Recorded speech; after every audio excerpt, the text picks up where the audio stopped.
I was really looking forward to going to Panama. And I got there and it was bad. Noriega was a bad guy. And he was buying drugs, transporting them in the United States from the drug cartels. And I remember I was watching TV one night and President Reagan was on. And he said, somebody, someday will get rid of Noriega. I said, I can do that.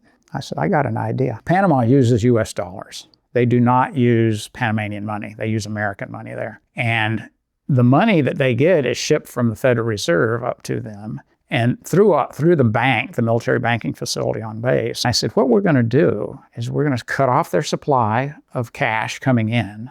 We're going to go to all the banks in Panama and get their money from them, their cash money. And all the bankers wanted to get rid of Noriega. I get a phone call, said, do it. So we immediately started making plans. We got 4 vaults, empty vaults that we could use, and we got the banks, and the banks would come and bring us the cash out of their vault and bring it to me. Now, this is dangerous because Noriega wouldn't appreciate what we're doing. So I became the man in the striped shirt. I wore a striped shirt, and I would meet the guys at the gate, and I'd jump into their car, and we'd go to the vault. We'd count, deposit, we'd give them a U.S. government check for it. We were taking in millions of dollars a day. The guy would say, we're looking for the guy in the striped shirt. I'd pop out, get in a vehicle with him. We'd go where we go. We'd go, we'd deposit the money. We're talking suitcases full. It's like drug smuggler money, just big suitcases full of money, millions of dollars. And eventually banks started closing because they had no money.